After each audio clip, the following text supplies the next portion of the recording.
Seydina Aliou Seck nag moom àdduna jëm si wàllu wunu mel et je cite exactement à travers ces dires dans des moments comme ça ton silence ton calme ton courage et ta tranquillité seront les meilleurs alliés gëm yàlla wóolu ko doyloo ko wéetoo ko il faut croire en Dieu et se suffire à lui c'est justice est là pour tous les citoyens à poster Seydina Aliou Seck day ñëw point par point si message am alors Arfan yàgg na wax que ni il faut ñu ànd ak tranquillité courage calme li nga doon wax moom la Seydina Aliou Seck peut-être man ni kon wax ku mën a wax waale parce que dina ko la justice est là pour tout le monde comme voilà naka daal di jàngee cette communication bu Aliou Seck est-ce que ñoom peut-être sûrement loolu la doon xaar seen mag li ki nga xam ne moo di Wally daal di koy doxee si wàllu wun mel donc peut-être ñoom sûrement ils regrettent la sortie de leur frère. Ouais. Voilà le meilleur conseiller de Wally, Seydina Aliou Seck.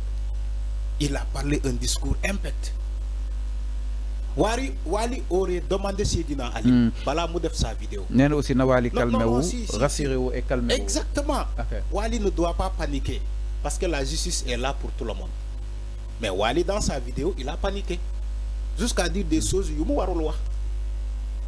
C'est là où j'ai dit que si Wally avait demandé par exemple son frère Seydina Aliou Seck, il n'aurait pas dû faire la vidéo. Peut-être Seydina Aliou Seck aurait fait la vidéo à sa place. Parce que Seydina Aliou, il parle avec lucidité. Il parle avec sérénité. Tranquille, calme. Mais Wally qui fait sa vidéo, il est paniqué. Il est dérangé. Il est bouleversé. Il est atteint.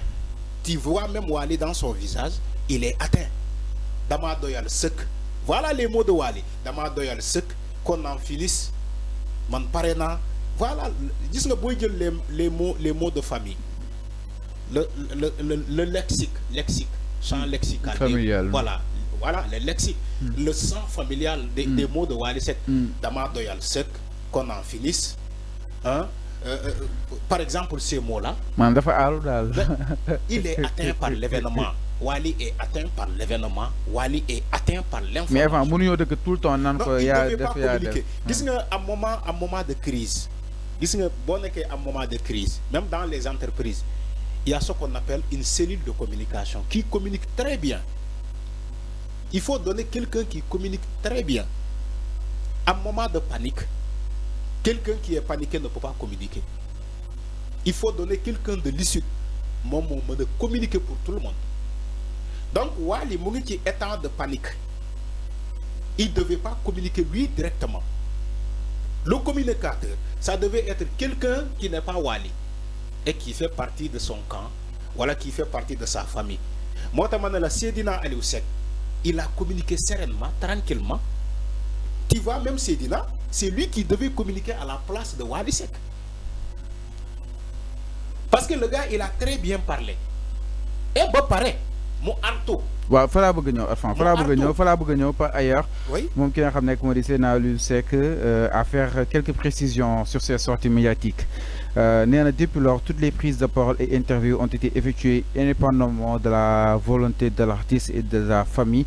Toute personne qui se prononcera sur cette affaire au nom de l'artiste ou de la famille sera traduite en justice maanaam képp ku àddu jëm si wàllu lu mel que ni Wally Seck ngay waxal wala famille bi ngay waxal Arfan justice dina am si yow liggéey naka daal di jàngatee cette décision bi nga xam ni itam moom Seydina Aliou jël na ko par rapport ak wàllu wu ni mel daal di traduire képp ki nga xam ni itam ñoom dañuy wax si turu famille bi te ñoom ñooy famille bi te ñoom waxaguñu si mais Seydina Aliou sax dafa yéex a communiquer loolu pourquoi nga jàpp dafa yéex a communiquer non dafa yéex a communiquer loolu instant yi nii y a Tulle ak Malé ñu ngi communiquer les réseaux sociaux TikTok ñu ngi des gens qui veulent défendre Wally ba ñu dugal ko moo tax ma ne Seydina Aliou dafa yéex a artu gis nga keroog Wally bu mu defee vidéo bi dans la soirée ci la Seydina Aliou war a communiquer ne leen dossier boobu képp ku ko jël di ko politiser wala ku bokkul ci famille bi wala nga ne da ngay wax ci au nom de la famille dañu lay porter plainte.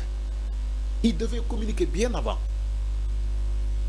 moo tax ma ne Seydina Aliou a fait une très bonne communication mais il l'a pas communiqué à son heure. C'est vrai qu'il n'est pas trop tard pour bien faire. Voilà, il vient de mettre tout le monde à l'ordre. Son frère a paniqué, Wally Seck a paniqué, il a communiqué très mal.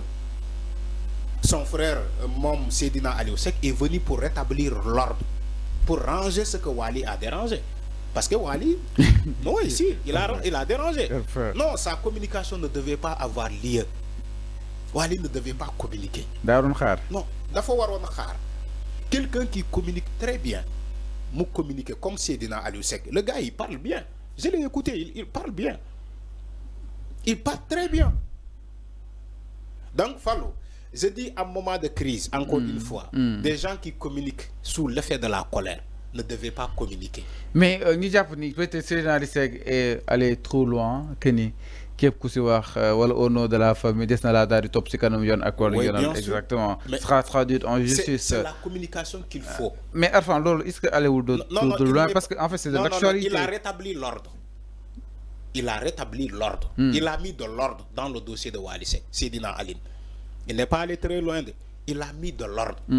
Parce que am na ñuy bëgg jël dossier Wally Seck di ko politiser. Fallo. Moo tax Seydina kon daam ñu ci jafandu daal. Non daa am ñu ci jafandu c'est-à-dire que Wally